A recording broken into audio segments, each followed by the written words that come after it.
to speak about a Palestinian state and a Palestinian people. That never existed before.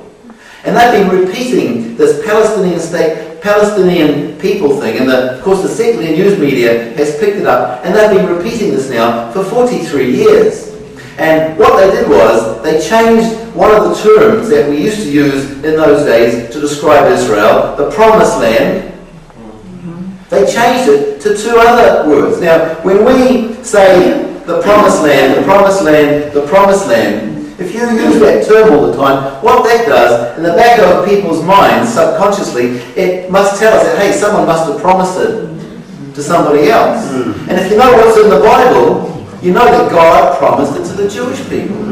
However, they changed the name from the Promised Land to the occupied territories. Sometimes they call it the illegally occupied territories. I mean, who are they to say whether it's legally or illegally occupied? I mean, someone has to occupy it. That's not the issue. The issue is, who are the legitimate occupiers? And to know who the legitimate occupiers are, first of all, let's go to the Bible.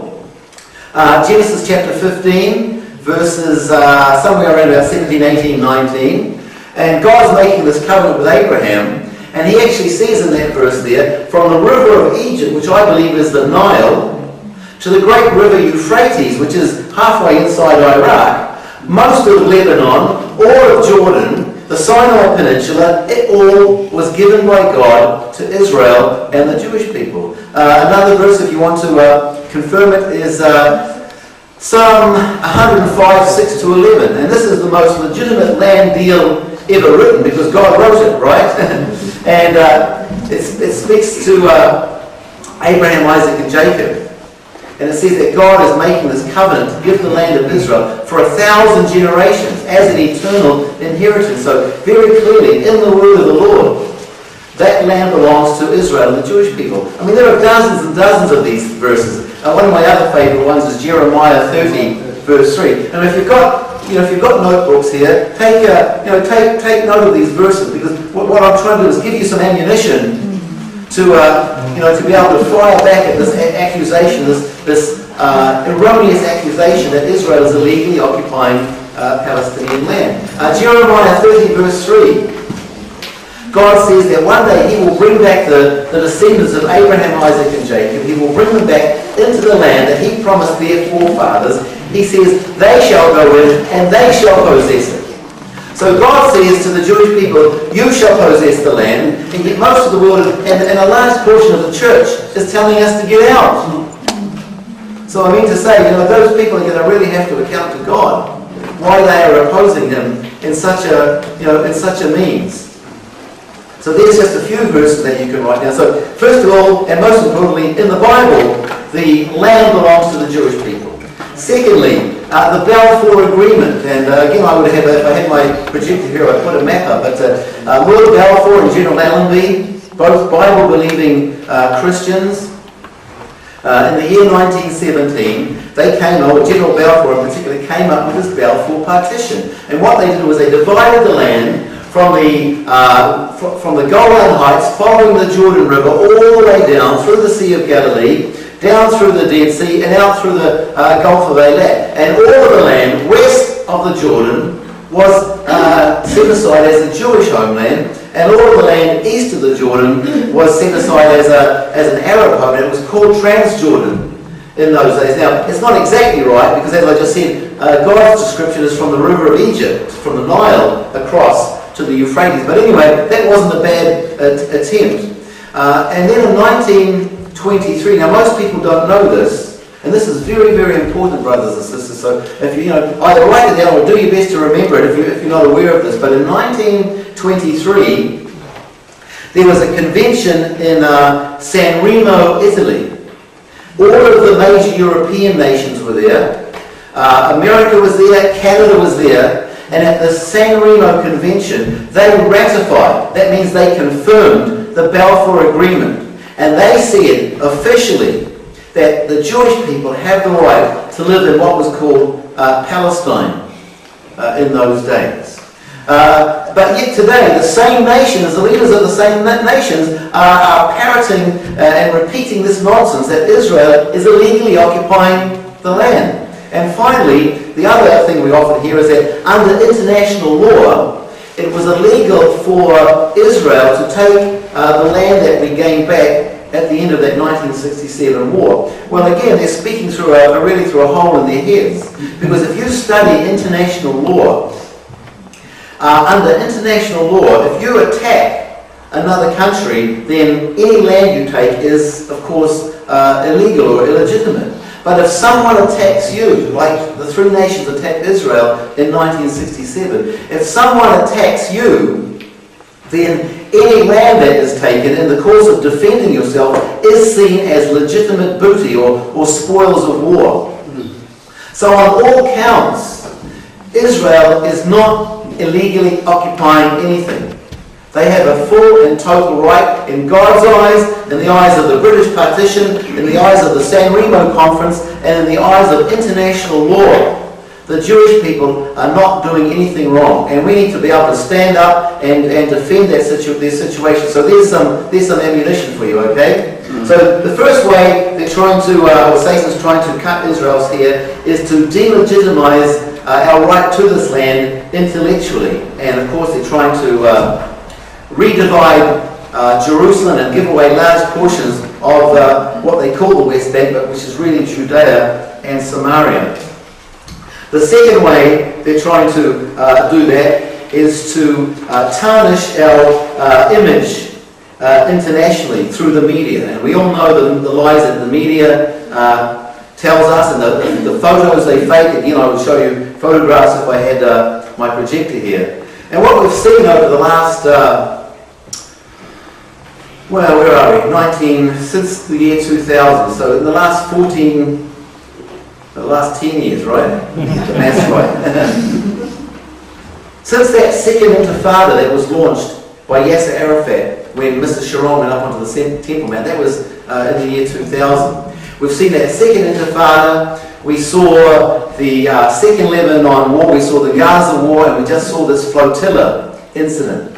And each and every time, as our government finally went out and took some action, and it took a long time, back when they were blowing up all these buses and restaurants, it wasn't safe to go anywhere back home. We had to be very careful. I mean, I used to even kind of cringe when I had to park at the traffic lights beside a bus. It was so bad in those days. And finally we did something about it, and of course the whole world rebuked us.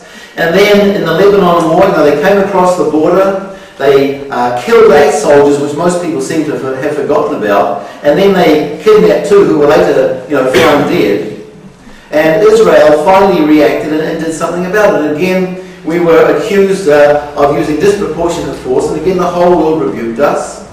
Then the Gaza war, over 6 or 7 years, somewhere around about 8,000 rockets and missiles were fired out of the Gaza Strip into southern Israel, to the point where I think it was like 40% of the children living in Sderot were under serious medical attention because of stress and fear. And finally our government went and did something about it. And again, Israel was rebuked for doing so. And then just when was it, 2 or 3 weeks ago, and I'm sure you're fully aware of the real situation, is that we have to have this blockade on the Gaza Strip because the enemy will find any way they can to smuggle weapons in to cause harm to Israelis with, and they use ambulances. They know no boundaries of what they will do to get these weapons, and so we have to be very careful at the border crossings. And we have to put this blockade in, because even, when was it, 2 years ago or so, they found this ship called the Karen B, I think it was called, and it was coming from Iran. It was loaded to the gunnels with rockets, with rocket launchers, with guns and ammunition. It was just totally full of military equipment on its way to the Gaza Strip from Iran. So it's not as if Israel didn't have any grounds for placing this blockade there. So 2 or 3 weeks ago, the Turks and many protesters from several nations decided they were going to come and test Israel. They were going to try to break this naval blockade. And for a week or so, the Israeli government warned Turkey and warned the other governments about, please try and stop this ship from coming. It continued to come. Even as it approached Gaza, and you can see these videos very clearly on YouTube, the commander of the Navy vessel was on the radio, trying to get the captain of this big ship to turn around and go back, or at least follow them into Ashdod, where they would unload the cargo, check it out, and under the supervision of the people on the ships, they would truck it in to the Gaza Strip. But ultimately, they actually found there was no humanitarian aid on that vessel whatsoever. And they kept on coming, so finally Israel, we sent our commanders in, our Navy SEALs, and I tell you what, our Navy SEALs, man, they're the best in the world. They are fully trained commandos, and we put them down there on that ship with paintball guns. Now they did have handguns in their holsters, but they were told not to draw those guns unless they really, really had to. And I think most of us have seen what happened as the commandos rappelled down the ropes onto the ship. They were beaten with clubs, they were knifed. One guy was thrown upside down from one deck down to about 2 decks lower, just landed on his head. He's still in hospital with serious head injuries. And finally the order was given. If they hadn't given the order to draw their handguns and take action, they would have been killed.